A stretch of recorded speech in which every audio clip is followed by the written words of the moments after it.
everybody. Welcome to Hey, We're Talking. It's me, Scotty D, and I have Bob. Oh, no Bob. No. Bob is sick. But we He's have Derek sickly. Jan. He's sickly. Yeah. I'm Derek. Yeah, Bob, I mean, he's still working, but he's sickly. And we feel bad for him. I mean, but not nearly as bad as he feels because he's sick. I'm trying so hard to make my light show up on me. I can't do it. It's running out of juice. It's fine. It's running out of juice. People are going to recognize you. They Except will. for the podcast. They're not going to see you at all, so no matter. Exactly. But no, if you know anything about Bob, the fact that he's not on the show tells you how sick he is. You say he's sickly, but the fact that he's not going to do the show tells me he's actually sick. He actually said to me, I asked him, was he at work? Did he not go to work? He was like, of course I went to work. And he's just like, I just got to make it through the next hour and 15 minutes when I sent him a text. And I was just like, oh boy, he must be really sick.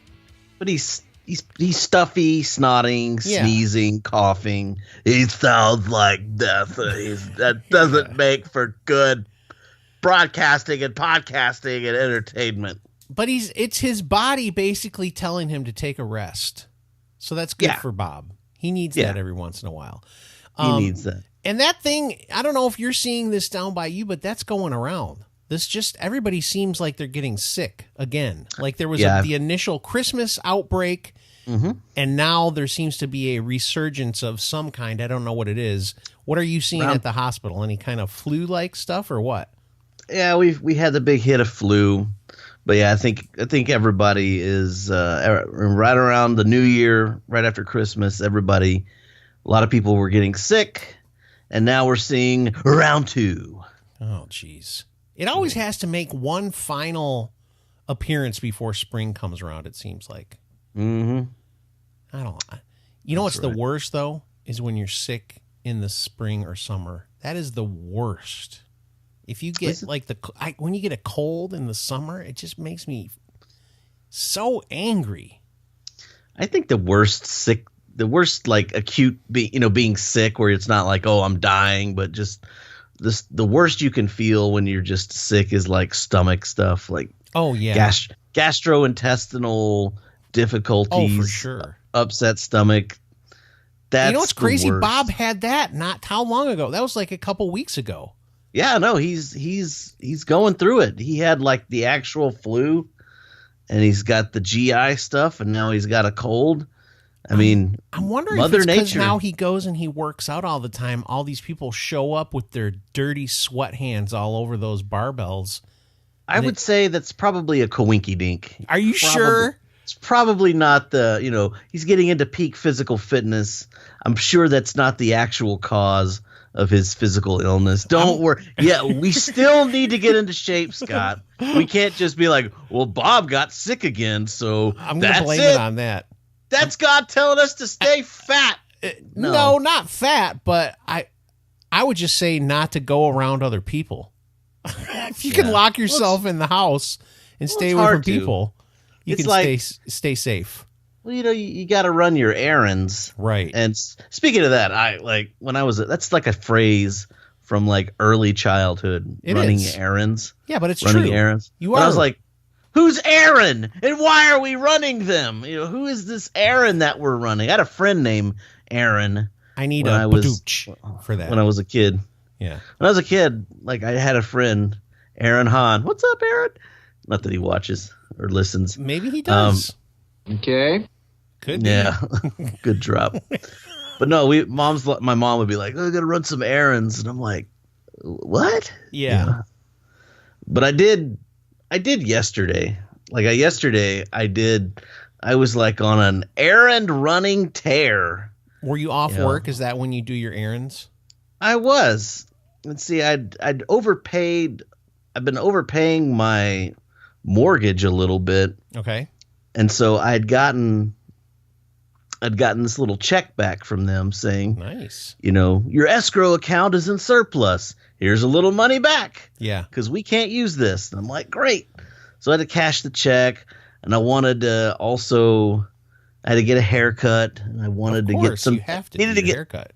Yeah, had to get some dog food. Mhm. Wanted to pick up some new bourbon, which we'll talk about later. Yeah. Or maybe we talked about it Monday. I don't know. We totally talked about it Monday. How could you forget? Yeah. What's wrong with you? Okay.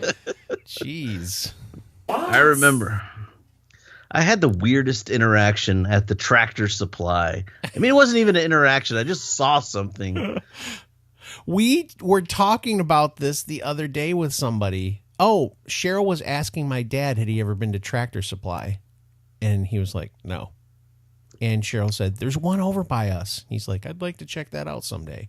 So there you go, Tractor Supply. If you want to sponsor the show, just let us know. Well, here's what happened.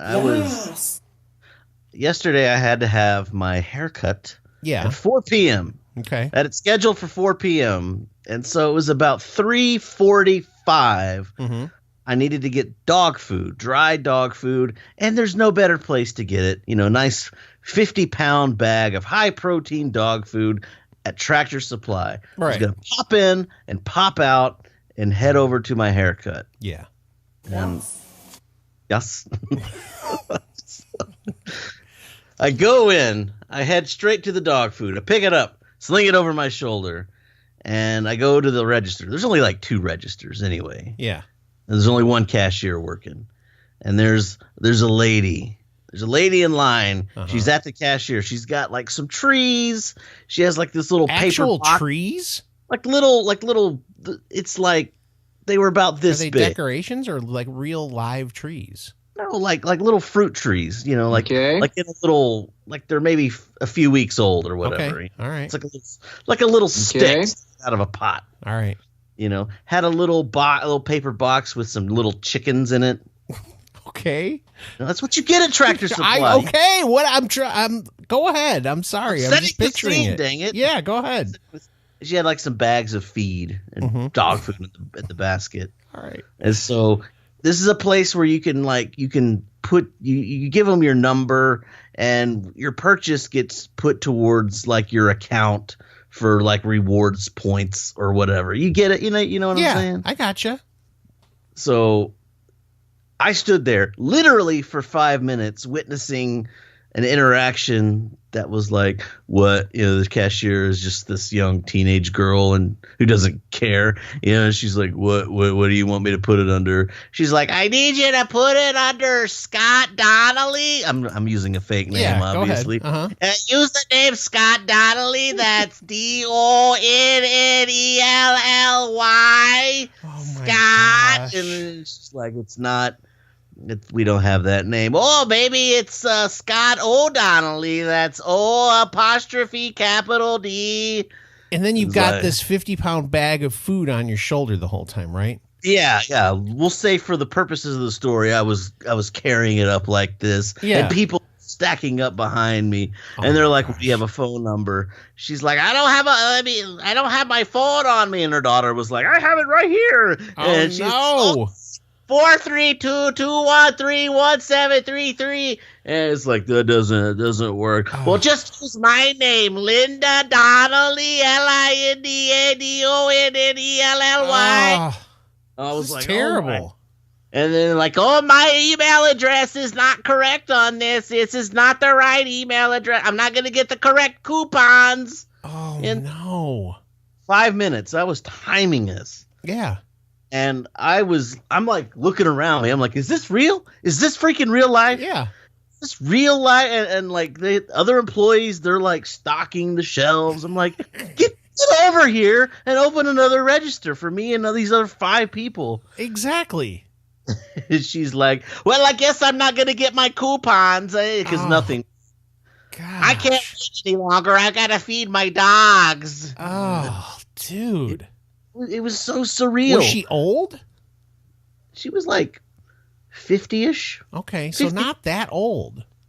50-ish to 60-ish. Okay. I was like, oh my God. I'm going to be late. And so finally, after 5 minutes of this, she finally pays. And I slam I'm like, there, you know. And you got your card ready, of course, right? Card's out. I take it out, I sling it back over my shoulder, run to the parking lot. The lady's parked next to me. I have it in my trunk, and I'm peeling out before she even has her trunk, before she even has her door open. Oh gosh, like 2 minutes. There are so many. That's like, okay, I've got a couple examples of this. That's like similar to the people at the grocery store who happen to either A, they have a bunch of children with them, and the children are unruly, and they're all over the aisle. Like, let's say you're going down one of the aisles. You know what you want. You're headed towards that area, but lo and behold, there's a person who's basically probably at their wits' end. All these kids running around like idiots. They're trying to control them. You can't get past them, and you're trying to be nice. You don't want to be like, hey, get your kids out of the way. Or this is the other one. Two people that know each other with carts that stop in the middle of the aisle and are having a little chat, and they can see that you are trying to get down this aisle, but they do not stop the chat. What is wrong with you? Move out of the way. Yeah. Or like sometimes at the grocery store, like when you go in, you got like the produce section there. And sometimes they add like an extra little stand, here's our seasonal oranges or whatever. Yeah. So the walkway to get in is even narrower. Right. And to get to the store, like you have to go through this little space, and they're just standing there checking out the new produce. Yeah, like I'm gonna get these pears. It's like you're not gonna get these pears, old man. Move your cart out of the way. It's like, I'm just like, move out of the way. So to me, it's like, okay, here's my thing though. Am I just too impatient and too mean and rude, or are people clueless and stupid and don't think about the fact that they're making other people's lives difficult? Which one is it? Clueless and stupid, obviously. Obviously. But on the other hand, I have another thing that I'm remembering where I went to a pet food store way back in the day, and there was this person at the register. You could tell they were having a hard time. It was a younger person. They're just learning. There was a large line. Again, just one line open at this place. And there were tons of people in line. And of course, I was impatient as well. I wanted to hurry up too. But there was a lady in the line, an older lady, who kept going, and do what the heck is taking so long, and was saying all this stuff. Yeah, it doesn't help. And so finally, I had just had enough. We'd been standing there for 10 or 15 minutes. I mean, this was a really long line that lasted a very long time. And this lady was just so mean and would not shut up. And when she got to the register, she was still saying stuff to this I could tell this girl was just struggling so hard to do this. The manager came over and was trying to help. It was just a big, terrible thing. The girl felt terrible. And this old lady just kept griping and complaining and sighing. And so finally I go, lady, would you just shut up in front of everybody? Way to take a stance, Scott. And I'm not kidding. Like in a movie, people clapped that I said that. I said, could you just shut up? She's trying as hard as she can. Yeah, and I bet it felt great to yell at your mom. My mom would never do that. She is the kindest, gentlest lady. If you met her, you would laugh that you said that. She would never do that. She sent me a birthday card, by the way, just to tell you what my mom is like. Oh, yeah, happy birthday, by the way. Thank you. She sent me a birthday card that I got in the mail today. And on the birthday card, she messed up the signature. So she took a white piece of like sticky tape and put it over the signature and redid the signature. And at the bottom of the card said, sorry for the mistake, Scotty. That's what my mom is like, okay? But yes, then that lady, of course, when I told her to shut up in the store, she goes, you shut your mouth, you stupid fat ass, really loud at me. And I go, oh, yeah, ooh, I'm a fat guy. Just like that. And everybody, it laughed. But I just take a stand. Why do people have to? First of all, again, I understand. See, you handled the situation properly. You didn't lose your cool. No, I because didn't. this lady was like, she was like being, she was not ready. She wasn't prepared for the transaction. She was difficult to work with, but you didn't like, you weren't getting all mad. You handled it the right way. But if you're in a situation like that, why do you have to make it worse by making the person that's at the register who probably already feels all the pressure? If you've worked in retail, that pressure you feel when there's a long line, it's terrible. It's terrible. Mm-hmm. So just don't be a jerk. Yeah. Now here's a fun little epilogue or prologue to that. So I get into the car and I race to the salon to get there. And my Kim, who cuts my hair, she's like way behind. She's still like working on a customer with like all the foil things in her hair. She's just like, I'm so sorry, Derek. Can you like give me 15 minutes? Go get a coffee or something. And you're thinking, I could have still been standing in line behind. Oh, Donnelly. Yeah. It was the real name. Her real last name that she was using was O'Bannon. O'Bannon. Oh, man. Yeah, you got to be careful. You live in a small town. The O'Bannons are going to come after you now. Yeah, they probably will. But I'm not using their first names. Okay. So it was just like... You know what the moral of this story really is? Why do these stores have to get all your information? It's like, do you remember ever going to Radio Shack and they would say like, okay, can I have your phone number? And I go, no, you can't. Yeah, you can refuse, and I usually do, but at this point I was a little... I held my grace at this, I maintained my patience at the store at Tractor Supply the other day. But like when I got in line, because the cashier was enabling it, she was clueless. She should have just said like, you know what, we'll fix it next time. No worries. She should have just like, oh, we don't have your information. We'll figure it out next time. Whatever. Right. Just bring your receipt back. Whatever. Yeah.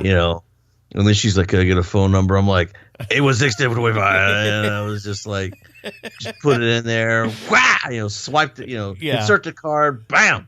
Yeah. I didn't want to have it. But all that because I was just pissed because I knew I was going to be late. Like if I didn't have anywhere to be, I would have just been basking in this weird conversation, this weird interaction. I'd have been like, this is so bizarre. Yeah. But I was like, I'm going to be late. And I raced there. I'm 2 minutes late. And it's like, oh, Derek, don't I'm worry so far about behind. It. Just go. That's how it always goes, dude. It's like when I get angry at somebody when I'm driving somewhere because they're going too slow and I speed past them and I get to the light and there they go, pulling up right next to me again. It's like, what did I even accomplish by speeding past this person? You did nothing. Yeah. You know how you can help yourself not be a jerk? Just have a cup of coffee and enjoy it because, Who wants coffee? Coffee? Anybody? We all want coffee. Go to numacoffee.com. Get yourself some fabulous coffee roasted professionally by Chris Bean. He did a great little video on YouTube the other day at his Numa Coffee YouTube site where he made some coffee in a mocha pot. I've always wanted to try one of those. Derek, you have a mocha pot? I do. It's an interesting way to make coffee. It's very nice. And he showed it happening and everything. It was very interesting. I liked it. And I thought about saying, I should get one of those. But Cheryl already gives me crap for the number of coffee contraptions I have in the house. So I'm going to hold off on that. But go to numacoffee.com, PNEUMA coffee.com. Put in the coupon code HWT. Get 20% off. I'm making the coffee. So we're going to wrap it up for today. But I think the thing that you can learn from this little conversation we've had today is that you just got to relax. Let life happen. Don't get all caught up in the hustle and the bustle, right? Yeah, you don't need to be giving your information to Tractor Supply. They make enough money. They don't need your phone number, and you don't need a 15% off coupon on brakes, or like a horse feed tub for water or something. I don't know. Just go in, buy your chickens and buy your trees and get out. Chickens and trees. That's the best part. Oh my gosh. So we wish Bob a speedy recovery. He'll be back next week, but until then, we're going to come back again. I don't know why I'm saying until Bob gets back, but we'll be back again soon. Until then, we bid you adieu.